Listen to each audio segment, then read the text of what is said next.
Bienvenue dans ce Zoom aujourd'hui en compagnie de François Bert. Bonjour monsieur. Bonjour Pierre. François Bert, ancien, vous n'êtes pas ancien Saint-Cyrien, vous êtes Saint-Cyrien, vous l'êtes pour l'éternité.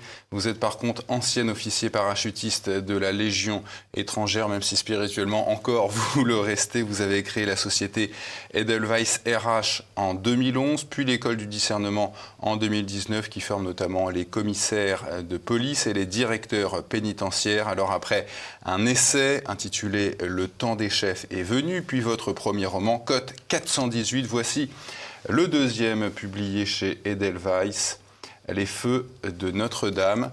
François Bert, pourquoi ce choix pour votre roman de revenir sur cet incendie de Notre-Dame de Paris le 15 avril 2019 ? Eh bien, spécifiquement, ce qui fait le lien pour moi avec ce que j'ai pu écrire précédemment dans le rôle des chefs et dans la manière dont on occupe une position dans des moments de tourment, il faut laisser au temps sa moisson, et sa moisson est souvent différée. Voilà. Ce qui est une évidence pour moi, quand j'ai vu ce drame, qui m'a profondément touché, on en reparlera, le réflexe que j'ai eu immédiatement, c'est de me dire comment on peut rallier ce bousculement pour en faire un lieu de ferment, un lieu de résurrection, un lieu de renaissance. Et ça s'écoute, et ça, on prend le temps de le laisser digérer. Et 2 ans plus tard, mon obsession, c'est de voir comment cette difficulté qui a été traversée peut devenir l'épicentre de toute une série de petits miracles qui nous permettent de repartir avec d'autant plus de force. C'est le sens même profond de la vie. Des petits miracles du genre ? Ah, vous les verrez dans le roman. C'est-à-dire les petits miracles de voir que notamment les murs qui existent entre les personnes ou entre les institutions, quand elles s'effondrent, permettent des réconciliations. Les feux de Notre-Dame, c'est le titre de votre ouvrage. Pourquoi les feux ? Précisément, parce qu'on parle du feu, on passe du feu de Notre-Dame, qui est l'incendie, qui est l'événement qu'on a vécu, sur les feux qui sont une multiplicité, au fait, de lieux de résilience personnelle et collective qui vont être vécus par un maximum d'acteurs. C'est les feux d'autant de lieux de résilience permise. Qu'est-ce que vous avez ressenti personnellement devant le spectacle de cet incendie ? Alors, c'est marrant parce que j'ai fonctionné vraiment en 3 étapes. C'est-à-dire que je me rappelle très bien, j'étais ce soir-là en train de boire un verre avec un ancien officier de la Légion parachutiste. Et ma première séquence a été, c'était vain, hein, mais de dire comment on peut faire quelque chose. C'est-à-dire que j'étais d'abord dans une phase d'action, j'avais absolument aucun moyen, mais mon obsession avant que l'émotion vienne, c'est de dire qu'est-ce qu'on peut encore faire. Je ne pouvais rien faire, mais c'était ma première phase. Puis je suis rentré dans la phase 2 qui était justement de ressentir cette émotion. Je suis allé de chez moi, du côté du 15e, jusqu'à Notre-Dame à pied, en méditant tout ça. Je me suis joint à cette foule, et j'ai vu toute cette foule qui pleurait, qui priait devant Notre-Dame. C'était effectivement extrêmement émouvant, on était complètement désarmés. Et voilà, donc j'ai vécu ce moment-là, et dans des moments comme ça, il faut juste être présent et à côté d'eux, et avec tout le monde, et absorber. Et puis, la phase 3, c'est précisément, à mesure que j'ai absorbé ça, de voir, j'avais écrit un poème là-dessus à l'époque, qui était « Et j'ai compris que tu étais un vaisseau d'espérance ». Tu étais un vaisseau d'espérance, en parlant de Notre-Dame, voilà. Et que cette obsession, et je pense que c'est comme ça qu'on doit voir les événements, il y a beaucoup d'analystes qui sont un peu parfois des sponsors de Radio Suicide, voilà, l'obsession qu'on doit avoir à partir du moment où on vit les bousculements d'un pays, c'est de voir partout où il y a du fracas, le lieu de la résurrection permise. Cet événement, comme vous dites, certains l'ont qualifié de châtiment divin. Qu'est-ce que ça vous évoque 1 an après cette phase du Covid-19 ?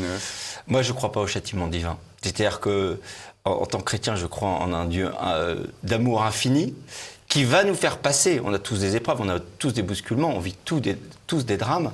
On sait très bien comment c'est tout le mystère du mal, que Dieu permet le mal sans le vouloir. Mais que, pour moi, précisément, tout ce qui nous arrive de bousculant dans la vie sont des convocations pour quelque chose de supérieur. Ce n'est pas une logique vengeresse, ce n'est qu'une logique de... Vous savez quelle est la définition ? C'est un avertissement ? Vous savez quelle est la définition du péché historiquement ? Allez-y, dites-moi. En hébreu, le péché, c'est une flèche qui manque sa cible.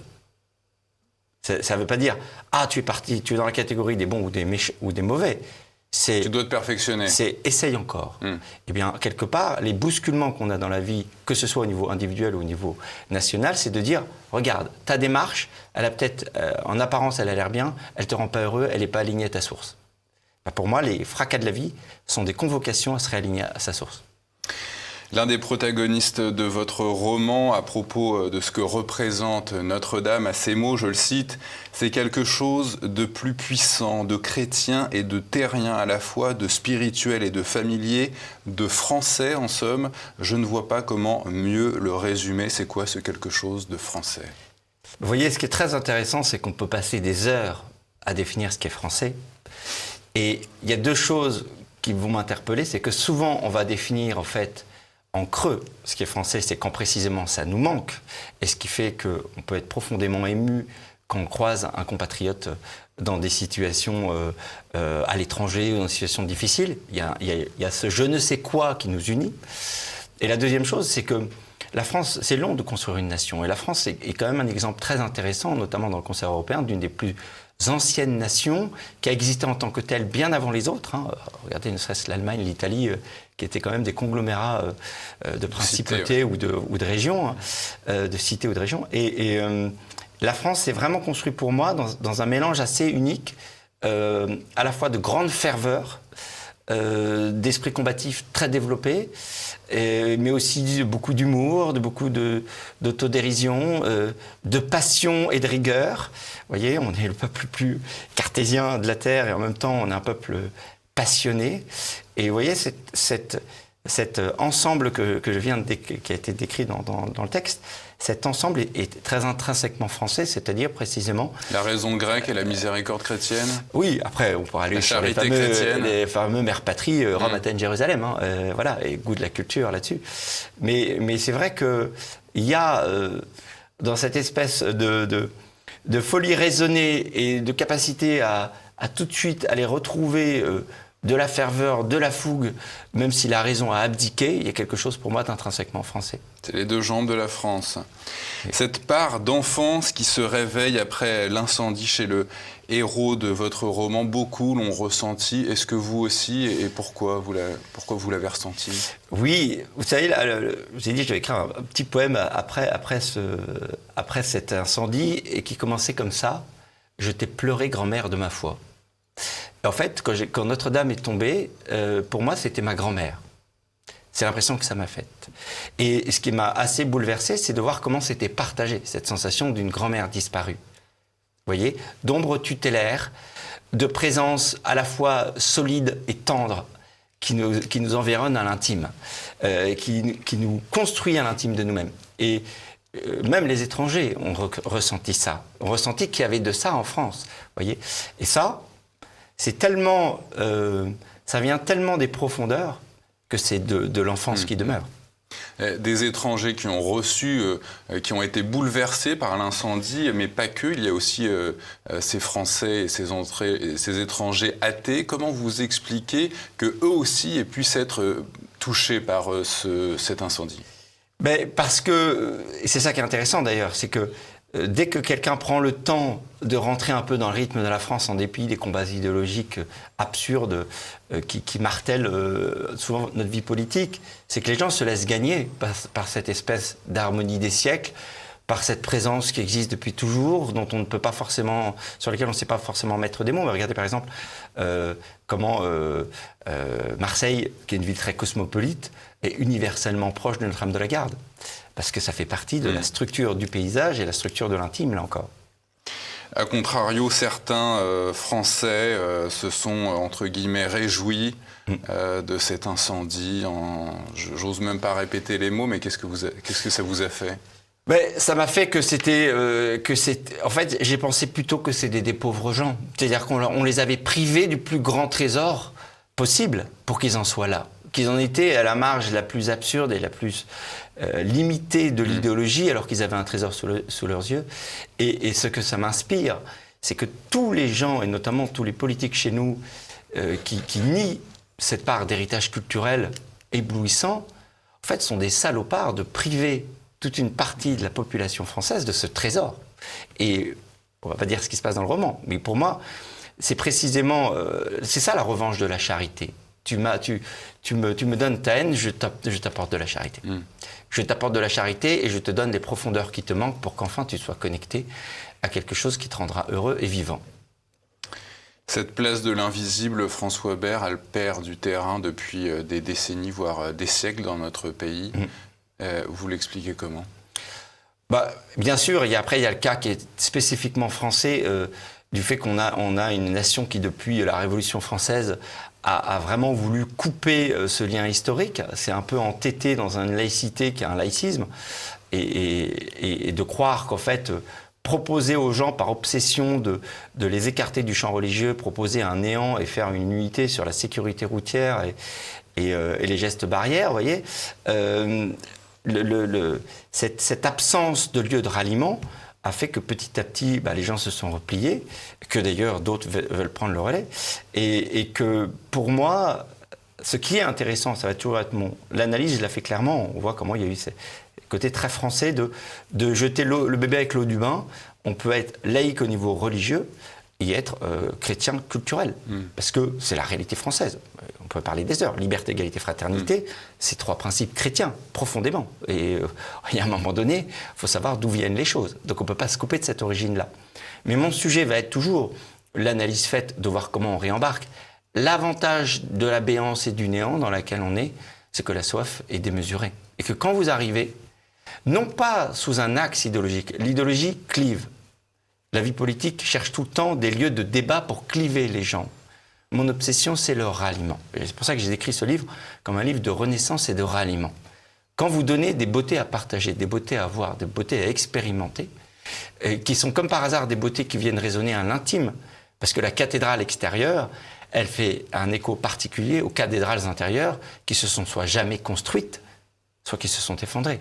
Et donc à partir du moment où vous donnez ça, à vivre aux gens, sans entrer dans les débats, calmement, comme une évidence à partager, alors vous avez un champ de moisson qui est considérable.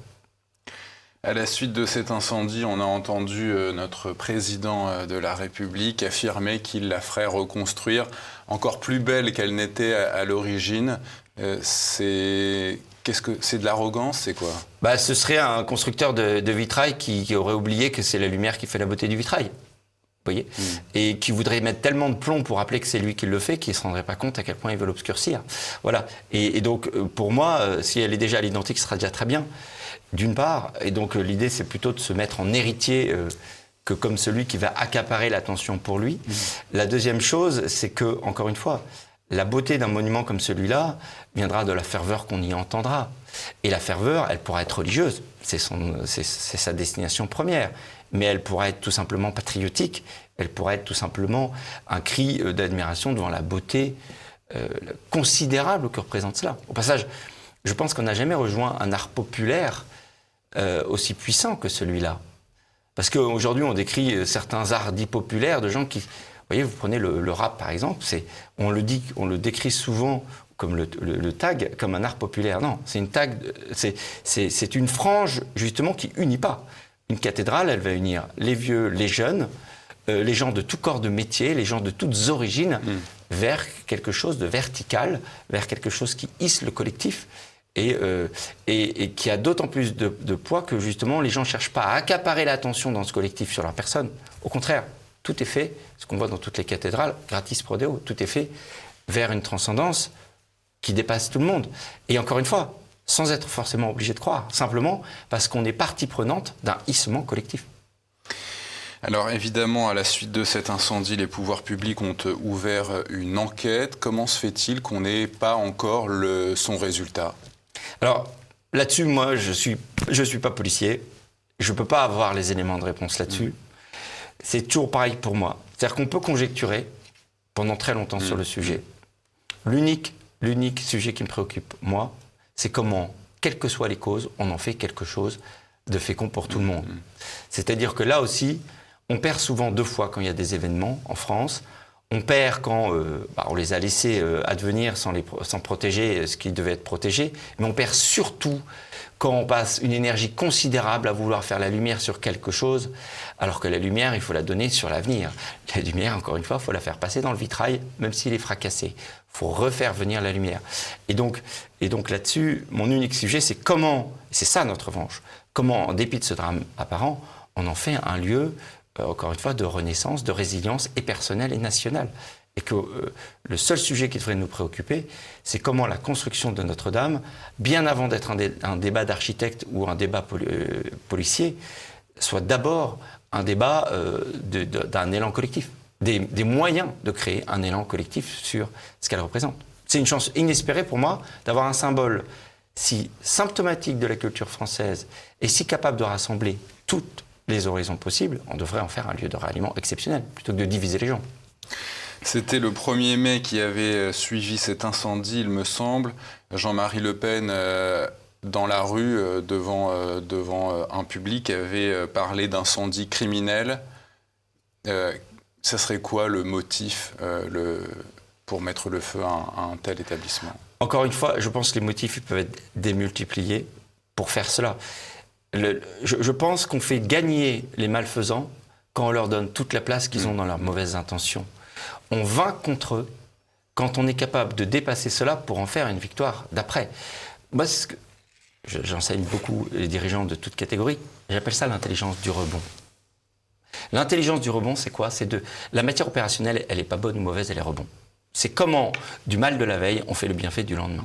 J'avais une amie créatrice de mode qui avait cette phrase magique donnée par sa grand-mère, une Mahoraise, qui disait faire de tout poison un élixir. Est-ce que la France est toujours la fille aînée de l'Église, François Aubert? Bien sûr, elle est, comme qu'on dit, Saint-Cyrien ou pas, mais elle est historiquement. C'est la fille aînée. Et ça, on aura beau tout changer, tout purlurer, etc. Elle l'est historiquement. Et elle pour en donne le temps. Elle l'est pour l'éternité. Et elle l'est pour l'éternité, et au passage, même si l'idée n'est jamais de revenir en arrière pour revivre les choses à l'identique en arrière, il faut toujours avancer, toujours trouver matière dans l'avancée pour qu'il y ait une fécondité nouvelle. Mais je suis convaincu, d'ailleurs, c'est intéressant que vous posiez cette question, dans la phase qu'on vit actuellement, de mimétisme mondial sur les sujets sanitaires notamment, où il y a une espèce de tétanie, où tout le monde copie tout le monde, où personne n'ose faire quoi que ce soit, la France devrait plus souvent considérer, tant qu'à vouloir attirer l'attention, qu'elle a été historiquement celle qui donne le ton. La France ou l'Église? La France. Et l'Église n'a-t-elle pas un rôle à jouer, justement? L'Église a un rôle à jouer, mais dans les âmes en tant que telle. C'est la distinction du spirituel et du temporel. C'est un autre sujet et ce n'est pas ma particularité. En revanche, moi, ce sur quoi je peux parler, c'est comment on fait des chefs qui soient des chefs. Et au niveau de la France, les chefs de la France feraient bien, puisque historiquement, fille aînée, donc celle qui, malgré tout, a su donner le ton quand les autres, quand le concert des nations participait à sa façon, de manière différente, chacun a son rôle. Elle devrait prendre conscience qu'elle a précisément un rôle à jouer dans la manière de redonner le ton, de sortir de la peur collective. Les Feux de Notre-Dame, signé François Aubert, un roman très touchant, je dois l'avouer, que nos téléspectateurs pourront retrouver sur la boutique officielle de TV Liberté. Merci François Aubert. Merci à vous.